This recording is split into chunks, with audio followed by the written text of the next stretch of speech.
everyone, this is Summertime Ken with STK's Adventure Channel, and we are out here on a cold, late April day to share with you my new kayak I just bought. Now, for those of you who watch my videos, you know I have an Ascend FS12T 12-foot angler sit-on top kayak, and I absolutely love it, but I wanted to switch things up a little bit for two reasons. Number one, I wanted to really see what a sit-inside angler kayak really felt like. It's got its advantages and disadvantages, and we'll go over that in just a second. Also, I do a lot of kayak fishing. Sometimes I do it by myself, and so the 12-foot is heavier. Just in general, 12-foot kayak is going to be heavier, more bulky, and more difficult to transport. And so it can be done, and I've got videos showing how I do that. However, this is far less bulky, weighs about 48, 49 pounds, I think is what the website said.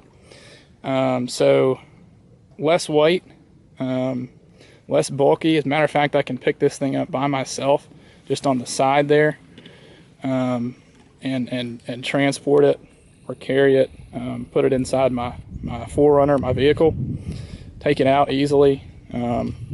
You don't have to worry about dragging it against a boat ramp or anything like that. So that is one huge advantage to having a 10-foot angler kayak. Now, a lot of people,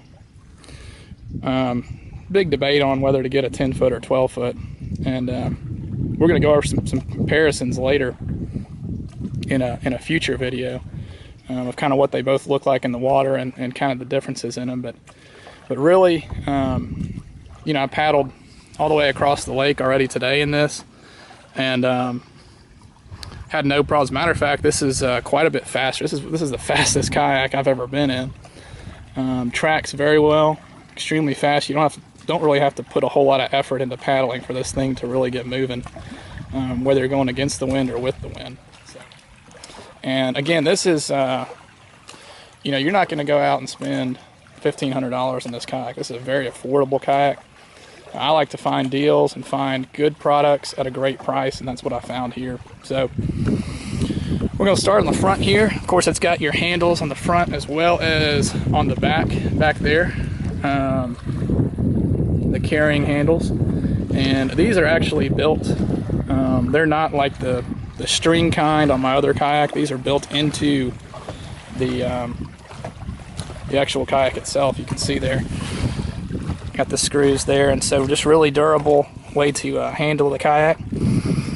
You've got your front, now there's no front actual storage compartment, but you see you've got your bungee straps there. You can always store some small stuff. I don't really find that to be very useful, at least I haven't yet, but who knows. You've got up here on the front cup holder, as well as areas to put just kind of active lures you're using, or food, whatever you want to put there. I also attached my GoPro there with the Go clamp onto the front for some videos facing me. And then you can see this cockpit area is really big, and it goes all the way down in there. You can see I've got my backpack with I carry all my camera gear, food, things like that. Little tackle box, and I can comfortably sit inside there. And that goes pretty deep back in there. Now there's a styrofoam they have back in there for the kayak to float should it flip, which I have not done that yet. Don't intend to. The seat is not the most comfortable seat I've sat in. Not the worst either though. There's padding on the bottom. No real padding on the actual back itself. And the seat adjusts right here, if you see that little orange ball hanging down. This actually goes, whoops, this actually goes, you can see there's the string, and it just kind of goes around the back of the seat right there, goes underneath. And then this right here is how you actually adjust it. So you could take this out, put it right back in there, and then you'll see that seat's just going to go back until it gets taut. So that's how you really adjust the seat, which is actually really neat. You can do it as you're sitting inside there, and I found it to be a pretty good seat adjuster mechanism. It's got these little padding areas here for your legs. You'll find your legs rest up against the side here. It does have foot pegs. I don't know if you guys can see that. Inside of there, you can see one right there. So just kind of areas to rest your feet there, should you need that. And then on the back, there's 2 rod holders behind you. And then an area that I just put my life vest in there for now, but not the biggest storage area, but not bad. Again, it's for a 10-foot kayak. This is going to be the best I found with all my research, and that's really about it. It's got a this here is your drain plug. You can see right there. That's the only one I've found on it to drain water out. But overall, very happy with this buy. Again, it's an affordable, fast 10-foot kayak for fishing. You know, one thing that I will share too. I troll a lot. That's a popular way to catch fish while fishing in a kayak, and you can see 2 rod holders make it easy to do that. These rod holders are angled out quite a bit more than what I'm used to with my other kayak, and that's got its advantages and its disadvantages. One of the huge advantages to that, as you can see as I back up here, those rod tips are very separated, which is good from the standpoint of I can actually troll 2 crankbaits or 2 lures off the back and not worry about them tangling, unless of course you are you're turning or something like that.